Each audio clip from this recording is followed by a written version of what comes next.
ఏదైనా నువ్వు చూసుకుంటావన్న నమ్మకంతో ఈ చీటీలు వేస్తున్నాను. ఎవరూ నా వల్ల ఇబ్బంది పడకూడదు.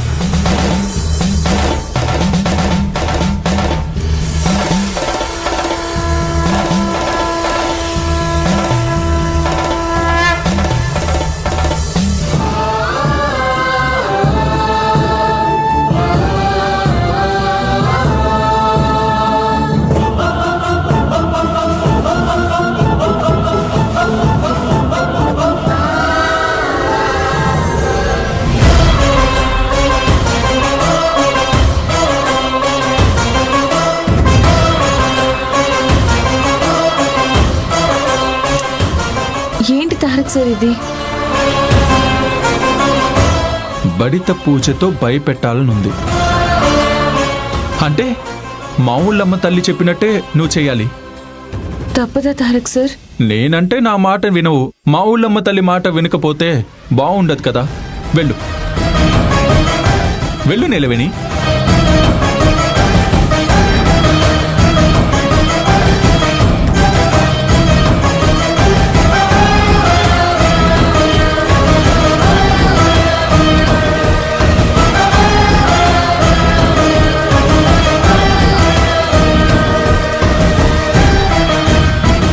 నీలవేణి, 2 చీటీల్లోనూ నేనొకటే రాశాను. వాళ్ళ బుద్ధి మారాలంటే వాళ్ళకి నువ్వే బుద్ధి చెప్పాలి. అది మామూలుగా రాదు, భయపెడితేనే వస్తుంది. వాళ్ళ దగ్గర నువ్వు తలదించుకోవడం కాదు, వాళ్ళు నీ దగ్గర తలదించుకునేలా నువ్వే వాళ్ళని తయారు చేయాలి.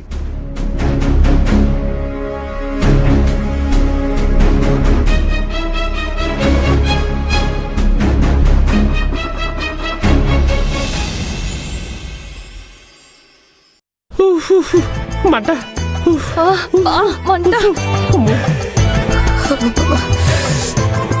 అమ్మా, ఆ బల్లి ఇంత పని చేస్తుంది అనుకోలేదు. ఒళ్ళంతా కాలిపోయేలా చేసింది. మీ మట్టి బుర్రకి ఒక పెద్ద దండం పెట్టాలి. ఇదంతా ఇంకా బల్లి వల్లే అయ్యింది అనుకుంటున్నారా? కాదు, మా తమ్ముడు వల్ల అయ్యింది. వాడే ఇదంతా కావాలని చేశాడు. అర్థం కావడం లేదా? అవును బావా, పల్లెని అడ్డు పెట్టుకుని మన ఒళ్ళంతా కాలిపోయేలా చేశాడు. అవును కదా, నాకు కూడా అప్పుడే అనుమానం వచ్చింది. ప్రేమగా పిలిచి మరి సూప్ కావాలా, గడిద గుడ్డు కావాలా అని బామ్మర్ది అడిగినప్పుడే వద్దు అని చెప్పకుండా కావాలని తలకాయలు ఆడించాం. దాని ఫలితమే ఇప్పుడు చూడు, ఇదిగో ఇప్పుడు దీన్ని ఉఫ్ఫు ఉఫ్ఫు ఉఫ్ఫు అని ఊదుకుంటున్నాం.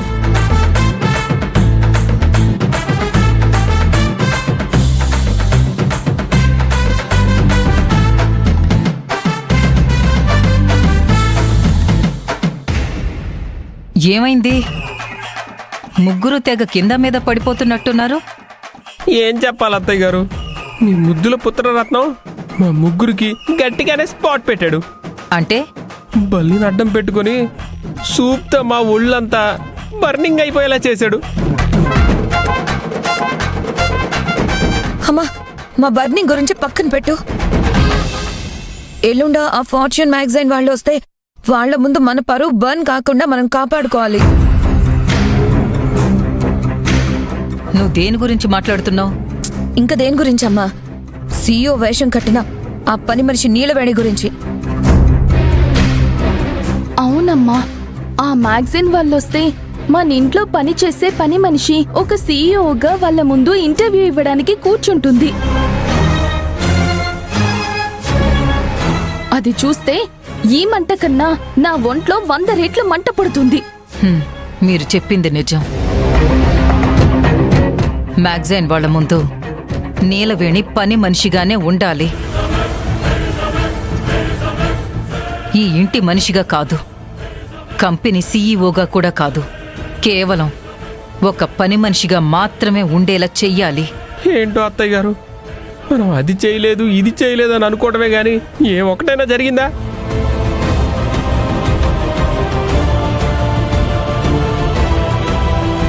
అంతెందుకు, ఆ నీలవేణి మహావృక్షంలా పాతుకుపోతుంది. నరకాల్సింది మొదలు కాదు, వేళ్లతో సహా పెకిలి చేయాలని ఏవేవో కౌర్లు చెప్పి ఓ గాజు గ్లాసు నేలకేసి కొట్టారు. తీరా చూస్తే ఆ గ్లాసులో ఉన్న ఒక పీసు మీ కాలికొచ్చి గుచ్చుకుంది. అమ్మవారి ఆశీర్వాదం ఆ చీర మీ చేతికి అందకుండా ఆ నీలవేణికి దక్కేలా చేసింది. దీని అర్థం ఏంటి? మనం ఎవరికన్నో పొడవడానికి పెట్టిన వేలు మళ్ళీ తిరిగి వచ్చి మన కంటినే పొడుస్తుందన్నమాట. అయిపోయిందా?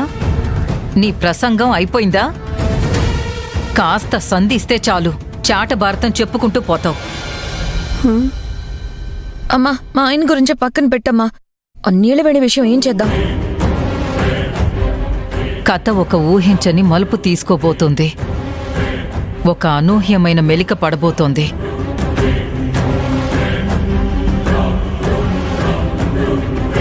దాంతో ఆ నీలవేణి కథ కంచికి వెళ్ళబోతుంది. చూస్తూ ఉండండి.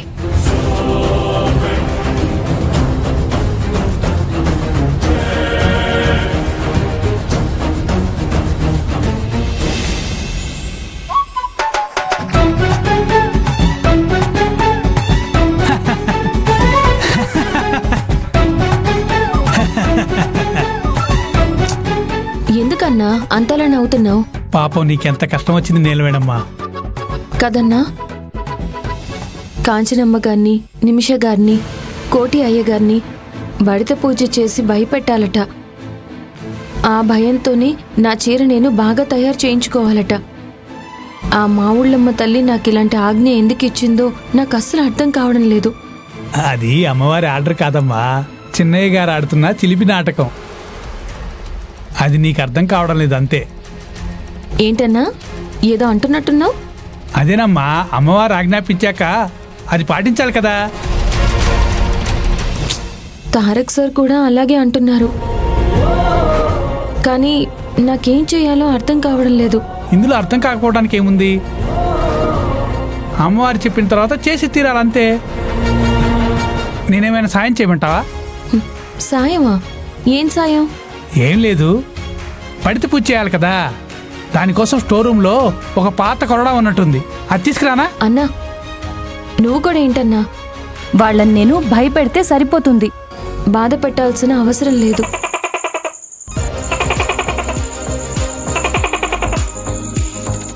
అదిగో చూసావా, బల్లి కూడా నేను చెప్పిందే నిజం అంటోంది.